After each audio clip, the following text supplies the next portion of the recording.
Hello students, આજે આપણે quantity and quality of water chapter number 2ની અંદર ડિઝાઇન પીરિયડની વાત કરીશું.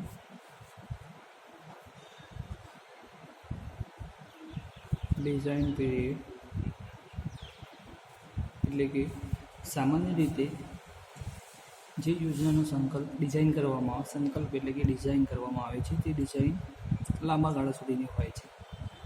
ઓકે, અને લાંબા ગાળાની ડિઝાઇન એટલા માટે થાય છે કે જેમાં તમને ફાયદાકારક પણ નીવડે છે અને લગભગ 20 to 30 એટલે કે 20 થી 30 વર્ષ સુધીનું જે ડેવલપમેન્ટ હોય, વિકાસ હોય, એને ધ્યાનમાં રાખીને એ બનાવવામાં આવે છે.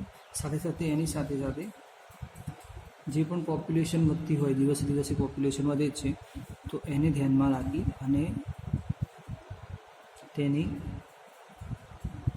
પ્રિડિક્શન કરી અને પછી ડિઝાઇન પીરિયડ નક્કી કરવામાં આવે છે. યોજના પૂર્ણ થતાં પછી તેનો લાભ જનતાને કેટલા વર્ષ સુધી મળશે તેનો સમયગાળો નિર્ધારિત કરવામાં આવે છે. આને કહેવાશે ડિઝાઇન પીરિયડ. ડિઝાઇન પીરિયડ એટલે શોર્ટમાં સમજી લો.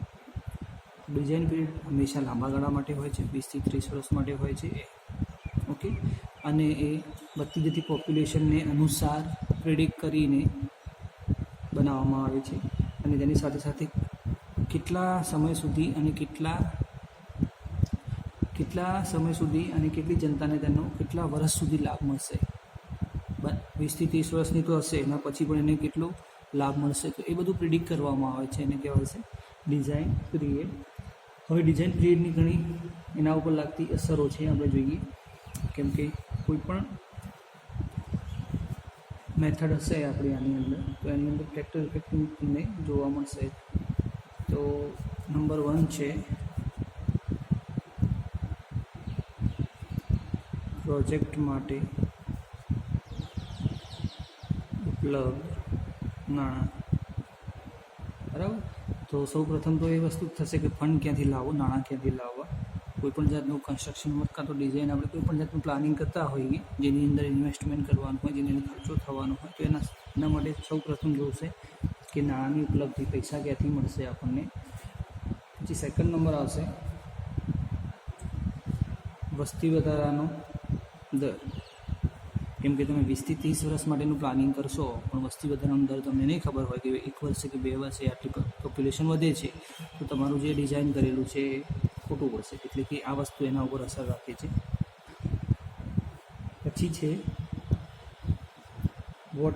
વોટર વર્કર્સ માટે વપરાતી પાઇપ. ઓકે, જો પાઇપો સ્ટ્રક્ચર અને યંત્રોના ઉપયોગ માટે લાઈફ વધારવી હોય તો સારા પ્રકારના આપણે પાઇપનો ઉપયોગ કરીશું, જેથી તેનો આપણને લાંબા ગાળા સુધી ફાયદો મળતો રહે.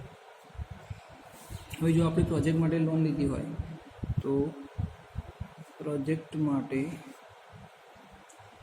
લીધેલ લોન પર વ્યાજનો દર. હવે જે પણ પૈસા આપણે લોન લીધી હોય, કાં તો ગમે તે રીતે આપણે વ્યવસ્થા કરી હોય, તો એના ઉપર જે પણ પ્રકારનું વ્યાજ લાગતું હશે એનો દર કેટલો છે એ પણ વસ્તુ ધ્યાનમાં રાખવી જોઈએ. અને પ્રોજેક્ટ કેટલા સમયમાં પૂરો કરવાનો છે, એટલે કે પ્રોજેક્ટના એકમોની કાર્યદક્ષતા. આની અંદર શું એમ કહે છે કે જો પ્રોજેક્ટ વિવિધ એકમોની કાર્યદક્ષતા ઊંચી હોય તો ડિઝાઇન પીરિયડ વધારવામાં આવે છે.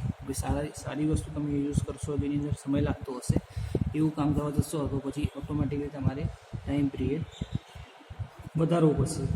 ઘણી વખત ઘટાડો પણ પડતો હોય છે. તો આ રીતે અલગ અલગ વસ્તુઓ આપણને અસર કરતી હોય જોવા મળે છે ડિઝાઇન પીરિયડ ઉપર. હવે આગળ વાત કરીએ તો આગળ છે પોપ્યુલેશન ફોરકાસ્ટિંગ મેથડ. તો આની અંદર આપણે જોઈશું કે પોપ્યુલેશન કઈ રીતે નક્કી કરવામાં આવે છે. તો પોપ્યુલેશન ફોરકાસ્ટિંગની અંદર અલગ અલગ મેથડ જોવા મળશે. તો વસ્તીની આગાહી એટલે જોવા જઈએ આપણે તો કોઈ પણ જગ્યાએ પાણી સપ્લાયનું કનેક્શન આપતા પહેલાં આપણને ખબર હોવી જોઈએ કે ત્યાં પોપ્યુલેશન કેટલું છે.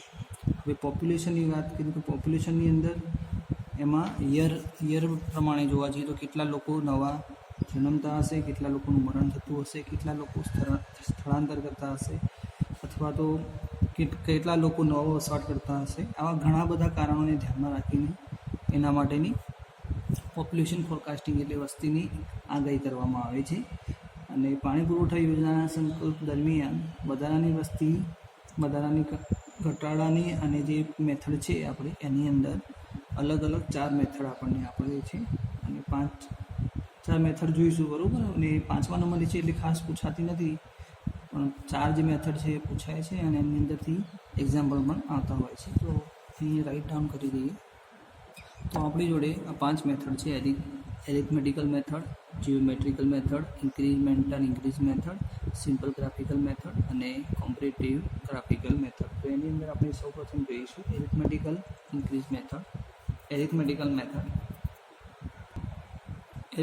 મેથડની અંદર આપણને એક ઇક્વેશન આપવામાં આવ્યું છે કે Pn = P + n × I. Pnનો મતલબ થશે વર્ષના અંતે વસ્તી કેટલી, એટલે કે વસ્તી ગણતરી આપણે કરવી હોય તો એના માટેની છે.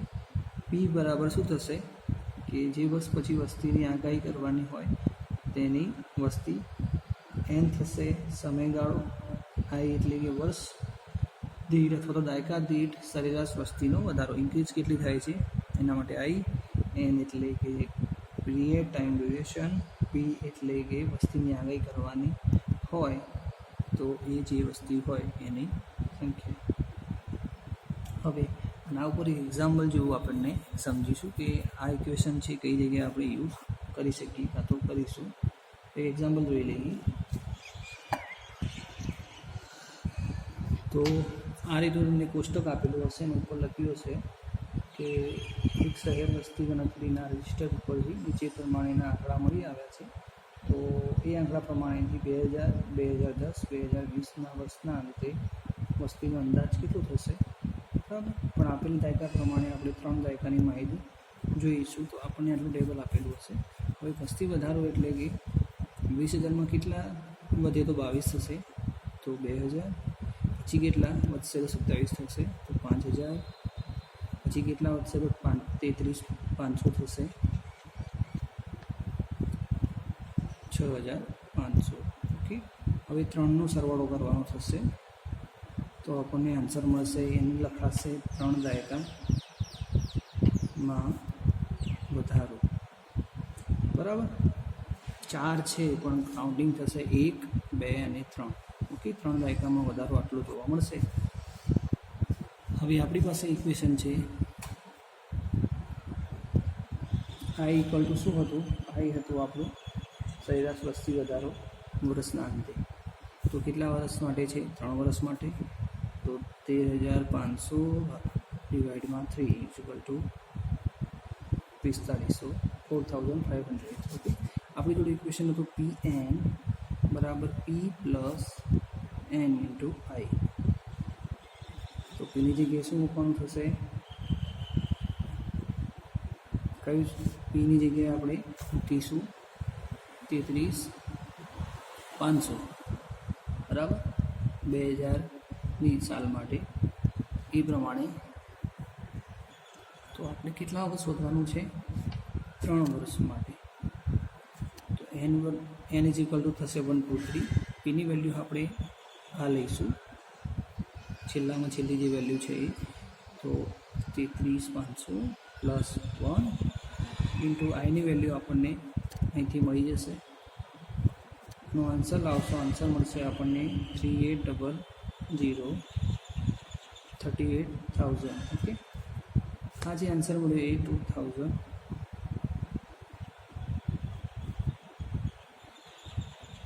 2000ની સાલમાં જે વસ્તી હશે એનું મળ્યું. હવે આપણે જોશે 2010ની સાલમાં વસ્તી, બરાબર. વસ્તુ સેમ રહેશે 3350 + 2, n1ની જગ્યાએ 2 થશે, બાકીની વસ્તુ સેમ રહેશે. આન્સર આવશે એનો 42,500. હવે 2020ની સાલની ગણતરી, ખાલી એમની વેલ્યુ બદલાશે, બાકી બધી વેલ્યુ તમારી સેમ જ રહેશે. 3 × 450 = 47,000. ઓકે, તો આપણો જે આન્સર થશે 2020ની સાલમાં 2010ની સાલમાં આટલી પોપ્યુલેશન અને 2000ની સાલમાં આટલી પોપ્યુલેશન. એટલે આ રીતનું કેલ્ક્યુલેશન થતું હોય છે. મેથડ છે આપણી એરિથમેટિકલ મેથડ. હવે સેકન્ડ નંબર જોઈશું. મેથડ છે જીઓમેટ્રિકલ મેથડ. તો જીઓમેટ્રિકલ મેથડની અંદર આગળના એક્ઝામ્પલમાં આપણે અહીં સુધી કેલ્ક્યુલેશન કર્યું હતું ને એનું એક ઇક્વેશન હતું. હવે આની અંદર આ મેથડમાં એક વધારાનું ઇક્વેશન એડ થશે. Pn = P1 + I/100. જ્યારે પહેલાંની અંદર ઇક્વેશન હતું Pn = P + N × I. હવે કરવાનું શું થશે? આપણને જે રીતે 3 માટે મળ્યું હતું આન્સર હતો પહેલાં ઇક્વેશન મૂકતા હતા એ જ રીતે આમાં પણ ઇક્વેશનમાં વેલ્યુ મૂકવાની રહેશે. N = 1 દાયકા માટે આઈની વેલ્યુ આપણને અહીંથી મળી જશે અને પીની વેલ્યુ પણ આપેલી જ છે. આઈની વેલ્યુ આપણને અહીંથી મળી, પીની વેલ્યુ આપણે લેતા હતા એ પ્રમાણે ઇક્વેશન માટે વેલ્યુ મૂકવાની. 2000ની સાલ માટે, પછી 2010 માટે, એ રીતે 2020 માટે. તો આ રીતે ખાલી પાછળના પોર્શનમાં આટલું એડ થશે. મેથડ તમારી સેમ રહેશે અને ઇક્વેશન તમારું આ રહેશે. 2020 માટે ઇનાઇટ ફોર્મેટ અને આન્સર. એટલે ખાલી જે પેલું ઇક્વેશન છે આપણું P વાળું એની જગ્યાએ આ નવું ઇક્વેશન એડ થશે. હવે થર્ડ નંબરની મેથડ છે ઇન્ક્રીમેન્ટલ ઇન્ક્રીઝ મેથડ. તો આ પદ્ધતિમાં ગાણિતિક શ્રેણી અને ગુણોત્તર બંનેને સંયુક્ત રીતે ઉપયોગ થાય છે. સૌપ્રથમ ગાણિતિક રીતે વસ્તી વધારાનો સરેરાશ વધારો ગણવામાં આવે છે. ત્યારબાદ દાયકા માટે વૃદ્ધિશીલ વધારો ઉમેરી દેવામાં આવે છે અને આ પદ્ધતિ ચલિત વૃદ્ધિની પદ્ધતિ પણ કહે છે. વેરી ઇન્ક્રીમેન્ટ મેથડ પણ કહે છે. આની અંદર પણ સેમ વસ્તુ છે. આપણે 3 માટે શોધી લીધું, આપણને આઈ મળી ગયું, પણ ઇક્વેશન આપણને મળશે P + I + R બ્રેકેટની બહાર N. ઓકે, આરની વેલ્યુ આપણને અહીંથી મળશે, બરાબર. અને આરની વેલ્યુ ક્યાંથી કઈ રીતે મૂકી? તો 5000માંથી 2000 માઇનસ કરો એટલે 3 અને 6500માંથી 5 બાદ કરશો એટલે 1500. તો આ બંનેનો સરવાળો કરી દો, એને /2 કરી દો. કેમ કે અહીંયા 3 હતી તો /3 કર્યું, અહીંયા 2 છે તો /2 કરવાનું. એટલે આપણને વેલ્યુ મળશે આરની. આઈની મળી ગઈ તો પીની વેલ્યુ મૂકી દીધી, આઈની મૂકી દીધી, આરની મૂકી દીધી, નંબર ઓફ 1 એટલે એક 2000 માટે 1, 2010 માટે 2 અને 2020 માટે 3. ઓકે, તો આ રીતની 3 મેથડ છે. એમાં આપણે આ રીતે કેલ્ક્યુલેશન પાછળ જોઈશું. હવે જે મેથડ છે એનું નામ છે સિમ્પલ ગ્રાફિકલ મેથડ. તો આ પદ્ધતિમાં જે શહેરની ભવિષ્યની વસ્તી વધારાનો અંદાજ કાઢવાનો હોય તેની વસ્તીનો રેકોર્ડ પરથી વસ્તીના આંકડા નક્કી કરવામાં આવે છે. એટલે કે ટાઈમ વર્સિસ પોપ્યુલેશનનો એક ગ્રાફ બનાવવામાં આવે છે, જેની એક્સ એક્સિસ ઉપર તમારું યર હશે અને વાય ઉપર પોપ્યુલેશન લખેલા હશે અને એની વડે ખાલી ગ્રાફ બનાવવાનો. આ રીતે અહીં હશે યર, અહીંયા હશે પોપ્યુલેશન, એ ગ્રાફ બનાવવાનો અને જ્યાં પણ પોઈન્ટ તમારો ટચ થશે ત્યાં આપણે આ રીતે ગ્રાફ ખેંચી લઈશું. એટલે આપણને વેલ્યુ અહીં મળશે કે આ સમયે, એટલે કે ટાઈમ ડ્યુરેશન પ્રમાણે 1980, પછી 1990, 1900, પછી 2000 અને અહીં પોપ્યુલેશન લખી દઈએ આપણે 1024, 1624. તો 1990ની અંદર આપણને 24000 પોપ્યુલેશન જોવા મળશે. એટલે યર વર્સિસ પોપ્યુલેશનનો એક ગ્રાફ બનાવવામાં આવે છે અને આપણને એ રીતે પોપ્યુલેશન મળી જશે. પછી આવે છે કમ્પેરેટિવ ગ્રાફિકલ મેથડ. આ મેથડ એટલી ખાસ પૂછાતી નથી પણ આપણે જોઈ લઈએ. તુલનાત્મક આલેખી મેથડ. આ પદ્ધતિની અંદર કોઈ એક શહેરની વસ્તીનો ભાવ દાયકા માટે અંદાજિત આંકડો નક્કી કરવામાં આવે છે અને શહેરનો ભૂતકાળના સમાન પ્રકારે વિકાસ થયો છે તેની આંકડાકીય માહિતી સંદર્ભ લઈને ગ્રાફ પેપર ઉપર બનાવવામાં આવે છે. હવે પોપ્યુલેશન અને ગ્રાફ આગળ પણ જોઈએ પ્રમાણે ટાઈમ વર્સિસ પોપ્યુલેશન એક ગ્રાફ બનાવવામાં આવે છે અને એના પરથી આપણને વેલ્યુ મળી જતી હોય છે. આ જીટીયુમાં ખાસ પૂછાતું નથી પણ એને તુલનાત્મક આલેખન ની પદ્ધતિ તરીકે જાણવામાં આવે છે. ધારો કે એક્સ ઉપર આપેક્ષીય ગણતરી મૂકવામાં આવે અને વાય ઉપર, તો આપણે જોઈએ અહીં તો ધારો કે આ પદ્ધતિનો ઉપયોગ કરીને એક શહેર એક્સ અક્ષની વસ્તીની સાપેક્ષ ગણતરી કરવામાં આવે છે. અહીં આ શહેર રેકોર્ડ કોઈ ચોક્કસ વર્ષ 1970 એટલે કે 1970 સાલથી 50,000 વસ્તી ધરાવતો હતો. હવે બીજા વર્ષની અને ત્રીજા શહેર એબીસી પ્રમાણે એટલે પેરેલલ આપણે શું કરીએ છીએ, એક સિટીની સાથે સાથે આપણે બીજી પણ સિટી જોડે કમ્પેર કરવું હોય તો એબીસી એટલે કે 3 એકી સાથે આપણને અલગ અલગ ગ્રાફ જોવા મળશે. કમ્પેર કરવાની છે, એક સિટી જોડે 2-3 સિટી આપણે કમ્પેર કરી શકીએ છીએ, બરાબર. અને આપણને એ રીતે અલગ અલગ વેલ્યુ અલગ અલગ સાલમાં કેટલી પોપ્યુલેશન હતી એ જોવા મળશે. અને જે પહેલાં મેથડ હતી એની અંદર શું હતું, એક સિટીને જ આપણને એક સમય જોવા મળશે, જ્યારે તુલનાત્મક એટલે કમ્પેરિઝન કરવાનું થશે, એકમાં કેટલી તો બીજામાં કેટલી, બસ. તો એ રીતે આ મેથડ વપરાતી હશે. અને ખાસ આ પૂછાતી નથી, આપણને એરિથમેટિકલ મેથડ છે એના પરથી એક્ઝામ્પલ અને મેથડ એ ખાસ પૂછાતી હોય છે. હવે આવશે પાણીના વપરાશની ગણતરી,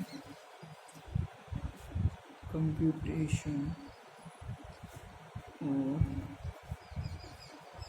quantity of water.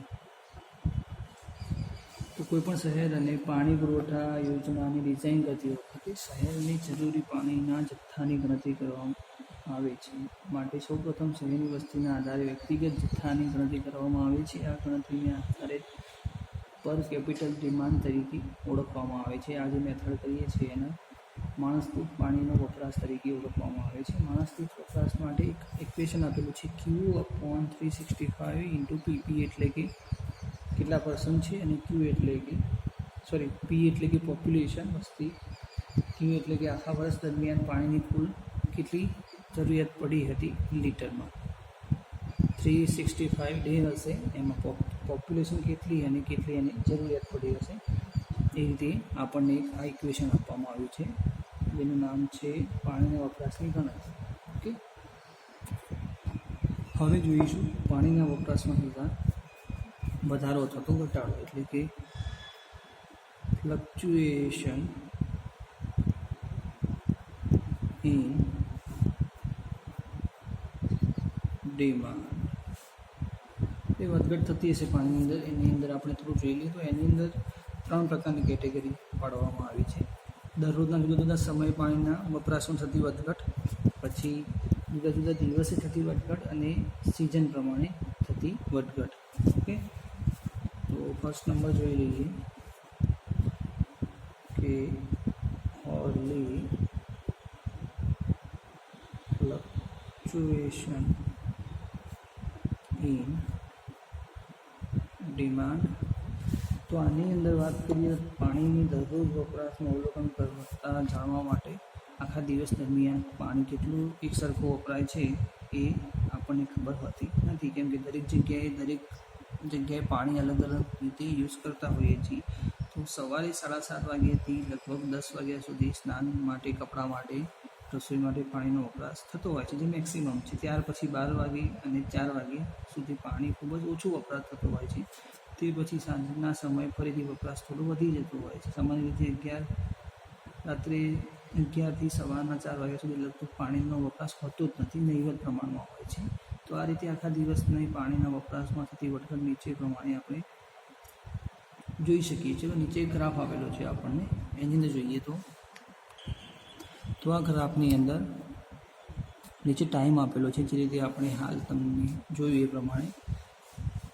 અને અહીં આપેલું છે વોટર ડિમાન્ડ ઇન લીટર પ્રતિ હવર. ઓકે, તો અહીં મેક્સિમમ ડિમાન્ડ, પછી શું થશે, એવરેજ ડિમાન્ડ થશે, પછી પાછી એ મેક્સિમમ થશે, પાછી મિનિમમ, પછી પાછી મેક્સિમમ અને પછી મિનિમમ. એટલે ઇન શોર્ટ કે આ રીતનો આપણને ગ્રાફ મળશે કે સવાર દરમિયાન કેટલી હોય છે, સવારે વહેલા એટલી બધી નથી હોતી, પછી ધીમે ધીમે ડિમાન્ડ વધશે 11 વાગ્યા સુધી, પછી પાછી બપોરે 12થી 4ના સમયમાં એટલી બધી નહીં હોય, નહિવત પ્રમાણમાં હશે, પછી રાતના સમયે પાછી વધશે. એ રીતે આ રીતનો એક ગ્રાફ અહીં બતાવવામાં આવેલો છે. સેકન્ડ નંબર છે ડેલી ફ્લક્ચ્યુએશન એટલે કે જુદા જુદા સમયે થતી વધઘટ. તો પાણીના વપરાશનો હંમેશા એક સમય એક સરખો વપરાશ હોતો નથી. વાતાવરણમાં ફેરફાર થવાથી અથવા તો હોલિડેના દિવસે આપણે અથવા તો બહાર જવાથી એટલે પાણીનો કોઈ નક્કી હોતું નથી કે આ સમયે આ દિવસે પાણી આપણે આટલું યુઝ થશે. વરસાદીવાળા દિવસે સૂકા વાતાવરણના કારણે, તે જ રીતે અન્ય દિવસો કરતાં રવિવારે રજાના દિવસે માણસો નાહવા ધોવા, કપડાં ધોવા માટે, ઘરની સાફ સફાઈ માટે, પછી આગ લાગે તેવી ઘટના માટે, એટલે લગભગ અવલોકન ઉપરથી કહી શકાય કે સામાન્ય રીતે દિવસો કરતાં અધિકતમ વપરાશવાળા દિવસોની વપરાશ લગભગ 200% જેટલી એટલે કે 2 ગણી વધારવામાં આવે છે. જ્યાં ફ્લક્ચ્યુએશન વધારે થતું હોય ત્યાં 200% એટલે કે 2 ગણી વધારવામાં આવે છે. થર્ડ નંબર છે સિઝનલની અંદર ઋતુ પ્રમાણે પાણીનો વપરાશ થતો હોય. જે રીતે કે ઉનાળામાં પાણીનો વપરાશ વધારે થતો હોય પણ શિયાળામાં પાણીનો વપરાશ ઓછો થતો હોય. એટલે ઉનાળાની ઋતુમાં નાહવા ધોવા, કપડાં ધોવા પાણી, મકાન સાફ સફાઈ કરવા માટે અન્ય ઋતુ કરતાં ખૂબ જ વધારે થતો હોય છે. એની રીતે ઠંડીના દિવસોમાં પાણી ઓછું વાપરતા હોઈએ છીએ. ઋતુ ગણતરી કરતાં દરેક ઋતુમાં વપરાશમાં દરેક લગભગ અલગ અલગ જોવા મળે છે આપણને. જેમ કે સામાન્ય રીતે સરેરાશ રોજિંદો વપરાશ આપણો કેટલો હોય છે? 120 લીટર હોય છે. જે ઉનાળામાં કેટલો થઈ જાય છે?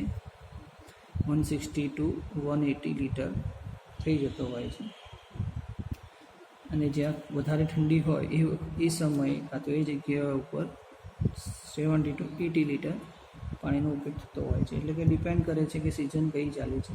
એટલે આ રીતે આપણે જોયું તો કલાક પ્રમાણે, દિવસ પ્રમાણે અને સિઝન પ્રમાણે પાણીનો અલગ અલગ ઉપયોગ થતો હોય છે. આપણે આજે અહીં સુધી રાખીશું. નેક્સ્ટ ટાઈમ આપણે જોઈશું ફેક્ટર ઇફેક્ટિવ ડિમાન્ડ, જે જીટીયુની અંદર મોસ્ટ ઇમ્પોર્ટન્ટ છે. એની ઉપરથી ક્વેશ્ચન પણ આવતા હોય છે.